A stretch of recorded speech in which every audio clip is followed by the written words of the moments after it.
வணக்கம். Hello friends. Hindi Tolkappiyam பொருளதிகாரம் பொருள் matter matters of life the அகத்திணை இயல் 5th நூற்பா shows the deities that belong to the different regions of the ancient Tamil country. மாயோன் மேய காடுரை உலகமும் சேயோன் மேய மைவரை உலகமும் வேந்தன் மேய தீம்புனல் உலகமும் வருணன் மேய பெருமணல் உலகமும் முல்லை குறிஞ்சி மருதம் நெய்தல் என சொல்லிய முறையால் சொல்லவும் படுமே.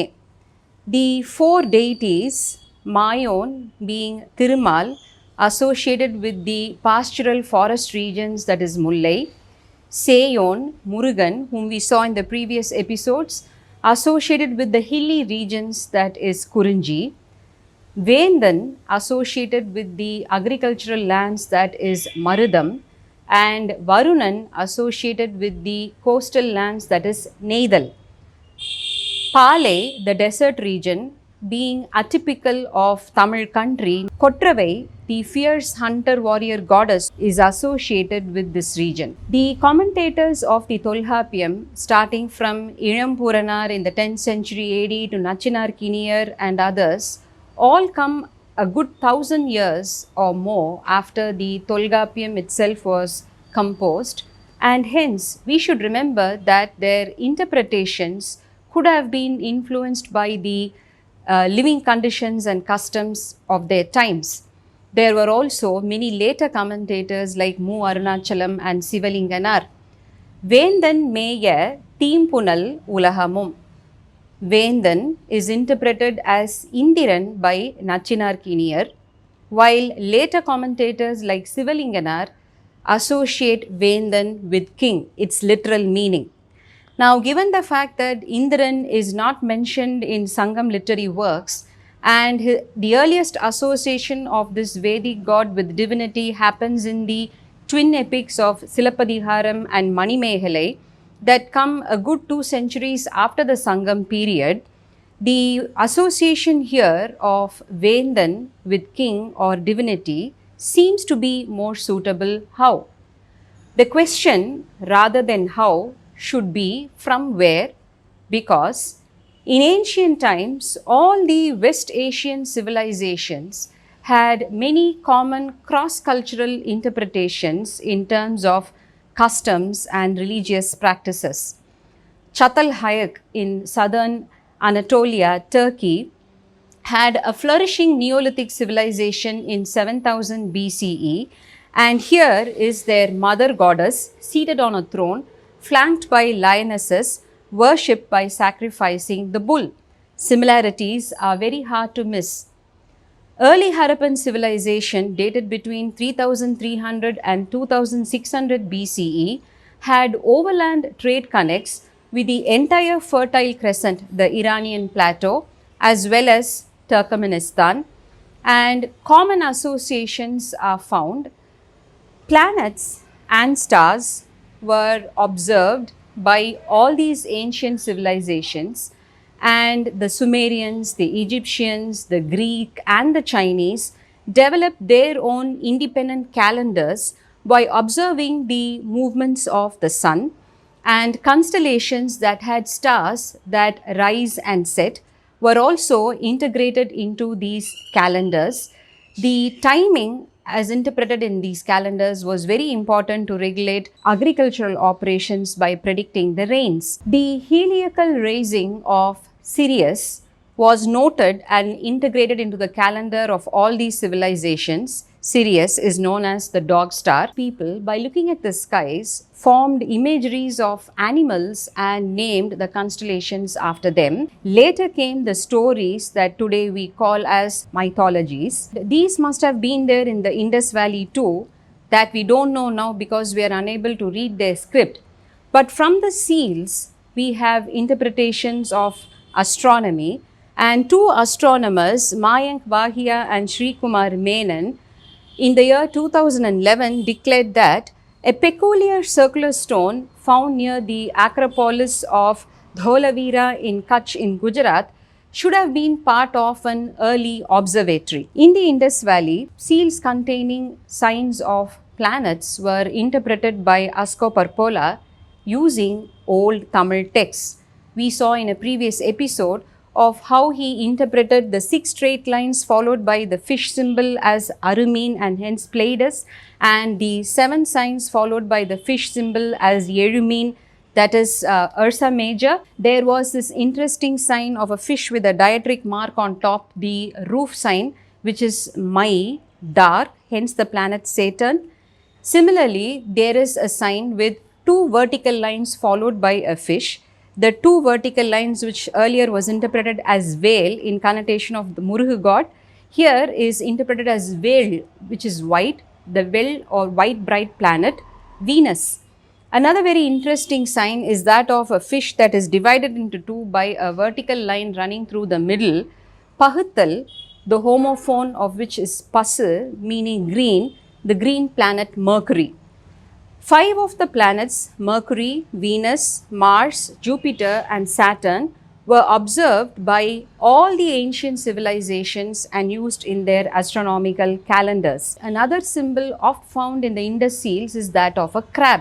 Now the crab has pincers with which it kills its prey, which is Kolludal in Tamil, from Kol, the homophone Kol, which means a planet. Very interestingly, while all these interpretations have been done based on the Tamil text, Parpola points out how planets do not find a mention at all in the Rig Veda. A few stars are mentioned, but the entire list of 27 or 28 stars come only during the times of the Atharva and Yajur Vedas, while the stars and the planets were an important part of all pre-Rigvedic civilizations. Known as star religion for want of a better connecting word, the knowledge of the heavens was considered sacred and privileged and often kept secreted by the kings. In Egypt, the pharaohs created festivities around the agricultural seasons of plowing and planting. How? Based on the heliacal rising of the relevant stars, and the people simply followed the decree of their pharaohs and ended up having a bountiful harvest which they attributed to their kings. Hence the term priest king. Now the Hittite kingdom also had its priest king, who was also dubbed the calendar man. Sumeria also had the priest king. In Mesopotamia, the lion and the bull had their astral counterparts in the zodiac signs of Leo and Taurus. And in the Sumerian civilization dating back to 3000 BCE is a sculpture of a bull that is adorned with a trefoil pattern. A trefoil, a sort of a clover-shaped triangle with 3 stars inside, which is associated or read as Mul, Mul, which means constellation in Sumerian. The same trefoil pattern together with golden stars are sewn onto the garments of the gods and the divine kings in Sumeria, also in other West Asian cultures. Even Greece had its own interpretation of the sky garment. In 5th century CE in Syria, a deity Nonos is shown wearing an elaborate sky garment. Now, here is the seal of the famous Harappan priest. When the country was partitioned, Pakistan got the Harappan priest and India got the dancing girl. Now look at the costume of the priest. It has the same trefoils associated with stars and divinity, and Parpola is almost certain that he was not just a priest but a priest king. The early Kordiji civilization of the Harappan Valley, dated to 3300 BCE, for the first time shows us a seal which has concentric circles in 4 quarters of the same seal. This Parpola interprets as the earliest representation of the movement of the sun through 4 quadrants that are the equinoctial and solstitial points, which point out the cardinal directions due west, due east, due north and due south. One of the first towns in this Kordiji culture, Rahman Deri, was planned following these cardinal directions. a perfect grid pattern which not only enabled the easy movement of the ox carts. When settlers came in large numbers, plots could be allocated on either side of the streets simultaneously, and all this would have called for a very strong centralized authority. Not only that, the levels of the city had to be pre-planned to accommodate the elaborate drainage systems that the Indus Valley was very famous for, and the usage of standardized bricks. All this denoted for a strong authority that should have been the priest king. The ideology was that of a solar king, where the seal with its zenith at the center denoted the king with his purview over all the four cardinal directions. Somewhere along the line, the king and the priest became two entities. Nevertheless, the priest was always a very close aide of the king, and in order to maintain the heavenly association of the king with the heavens, the king was made into a descendant of a solar dynasty or a lunar dynasty, the Surya Vamsam and the Chandra Vamsam, by whom the priest. Even today, the head of the English monarch, Queen Elizabeth II, is also the head of the Church of England. So the association continues across cultures. The astronomy and astrology formed a very important part of ancient religion. Now, coming to the Tamil country, we do not know if our ancient king wore the sky garments, which Parpola shows was continued in the Vedic tradition as the Tharpaya garment, which the king wore during their coronation ceremony. But what we are sure of is the divine association of the king. Here are a few lines from Purananuru sung by the poet Mosi Kiranar. Nellum uirandre, neerum uirandre, mannan uirte malardale ulaham. Meaning, for the people of the land, more essential than water and food grains is the rule of a righteous king. Reflecting the same thought, Sekilar in his Periyapuranam, while narrating the story of Murthy Nayana that happened here in Madurai, remember Sekilar himself was chief minister of the great Chola king Anabaya Soran, he mentions how a state without a head, a king, is like a body without a soul. And hence, Vendan Meya Timbunal Ulaham is best interpreted with Vendan being the king, and more so, ruling over the Marudam or agricultural lands makes sense. He couldn't have ruled over the forest regions of Mulle or the hilly territories of Kurinji. Why?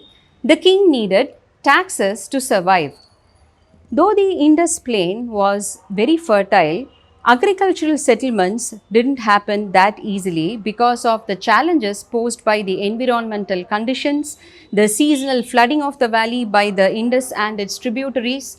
Though the earliest known excavation at Mehergarh shows a settlement dated to 7000 BCE, villages started spreading only in 3800 BCE, as the settlements had to be accommodated on elevated platforms. Being a predominantly agricultural country, well, the subcontinent still is predominantly an agricultural country, the furrows made by cattle-drawn plows excavated in the areas of Kalibangan show the exact pattern that is being followed today, where the lines run parallel to each other at a right angle and two seeds are sown at any given time, let's say maybe horse gram and mustard. And in early days, the presence of large common storages for grains showed a kind of a communal living, whereas in later village life, houses had these large clay storage bins known as Kulumai in Tamil, which we saw in the Potters episode. Now look at this picture of Kulumai taken in 2015 here in Vallalapatti, a village near Madurai. Anthropologists are able to connect an important point that by the time these storage pots appeared, lands should have been privatized, meaning that the king was entitled to collect a tax.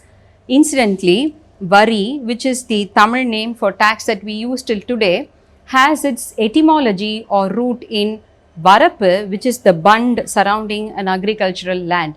So indeed, the king was divine and worshipped in the Marudam lands, together with deities residing in trees and water bodies, the Ellai Devangal, Murugu and Kottravai. A very interesting line in Natrinai shows how people worship the Vengai Maram, which is the Malabar Kaino, Yerimarul Vengai Kadavul. We will see more of these continued associations in the next episode. Vanakkam.